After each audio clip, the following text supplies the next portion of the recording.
thiam thil channel kan lo lo ma che he channel hi ni tina kan khosak na na thil changkai electronic thil mizo chung nge ya zirna le soifia na ani a ilo thirin ilo subscribe ve nge don ya tun tum chu inverter hen square wave le sine wave oma chu karon entir dona chu ma in hei hi sine wave inverter ania atha ka ti khop maya microtech le luminous ti te phoi om thowa maro chu ki jon amaron heng inverter ho hi atha he ka ti riau maya bel chena dolin ka sia chuan tu na mi hi 24 volt mang chi ania wat sang khat le zali ani bokani tun tuma hianin inverter ari nok kan don mi a ron backup zonga sauna noise om tam le tam lo chi na tho dan karon entir dona sound mangin uluk dang kan lo en don ya tun a hianin square wave le sine wave ina sound an pek chua dan kanon entir don ni chu apoi mo na chu kan man ruwa khanin square wave aya sine wave man a that jok na le noise an siam tlem jok da na kha karon entir don ni chuan hei hi luminous inverter ania sine wave inverter ania sine wave a chuan a transformer MOSFET ina pek lu na kha line ni chau ani thin ni alai 0 volt khom ve ngai lo ni chuan hei hi henbo inverter lo nia hei hi square wave chuania hei hi MOSFET ina transformer an pek lu na khanin asir ve MOSFET line lo oma ti chuan alai 0 volt kha lo ve bok thin ni chuta chuanin battery positive mo negative mo khom thin bok ani chuan tu da hianin hei transformer ampere niam te hemi speaker ina a huat lo to vel leka ampere niam kan mang don na hi ampere asan chuan speaker hi che thei don ni chu ban chuan hemi hi ampere niam kan mang don na hi 750 milliampere ania 12 volt ania 12012 ania a 12 volt le lampang hi ka mang lova a 0 volt atanga 12 na kha ka mang ta chuanin tuna hianin sine wave inverter manga an volt pek chuak kan en photor helai extension 2 pin a hi him inverter a hianin ka vuwa tuna hian chuan chu ta tang chuanin hei hi transformer hi he mi extension a hianin kala le ta khan hemi transformer kal tang hianin sound ni kan test don ni sound kan test don hianin transformer 12 volt ai sang pek lu mi lo tur ani tianga test don chuan to chuanin hei hi ka onang sine wave inverter jok hi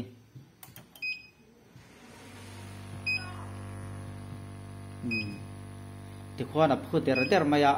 a sound hen thaya kan tenge a speaker chung lo ka hen ka ta ari hi adam dap bi gani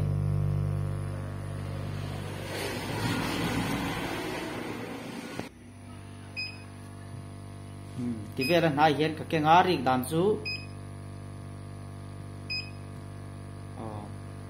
khatiang vel khania chin che tai langin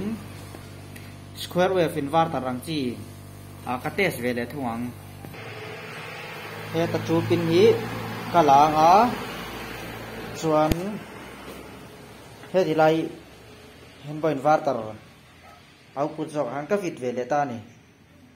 ti khanin hei inverter he kan onanga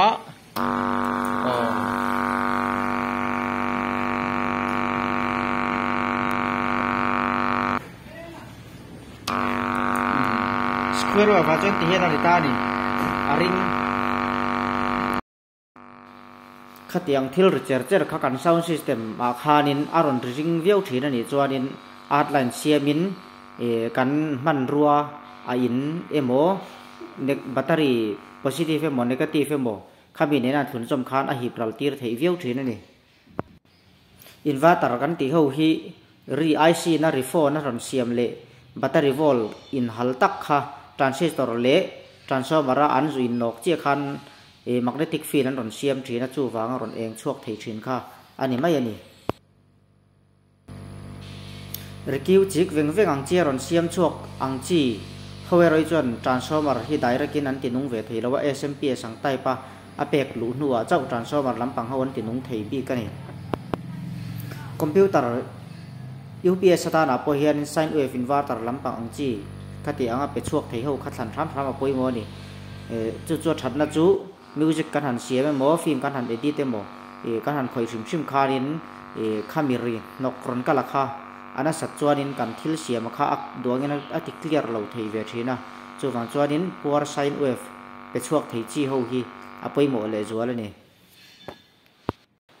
tuna kan en kan hu mek circuit hi sine wave inverter circuit ania a hi ching lai bera khwanin positive terminal khain huwa thina chuan a sir hi ching pan nia khwanin transformer atanga line pan hi ron kala kha anin kilbet thin bokani tuna kan tilan le circuit hi chu square wave circuit tho khania henga hi chuanin transformer khan line pathum aron chuak bik thin ni a coil so de uber kha chu alai kha 0 volt lo ni thina a 0 volt tanga a sir ve ve khan volt in balance thina ni square wave biga chuanin i hi chinga hianin MOSFET kha lela pakhat ve ve han vo pon wat hiam te ang chi chuanin anung thei mai ni sine wave fire ro chuan le hi ching lelam a khanin a tlem na bera pahni ve ve an ni hrim hrim angai ni chu ka video ma salama khanin ka soi fia to khang te pokhan lo en chuakin in min lo chik sak le ta zo kulangin tu tu han kan ron soi fia vek thei don lo ni ni chira kan soi tlan to ang khanin heti anga thil ru cher thei ang chi sound ron ti cher thei ang chi ho hi chon direct in transformer an ti nung thei ni AC kan han ti ji ngam ni kha an ni ya AC kan han ti po hi alternating current kan han ti po hi chang in soi fia tu tam tak au mo me inverter lam chi a hianin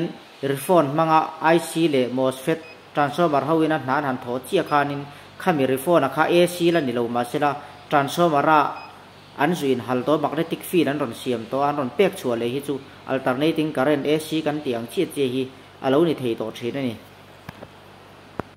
khami transformer output lampanga high volt ron pek chua na lam ni leu a MOSFET ina transformer azu so in nalai tak apo kha AC alternating current chu ani to hrim hrim ani a chan chu magnetic field an siam manga aron so khok to wang khanin AC ani to bokani kha IC le MOSFET ina an refon siam chu kha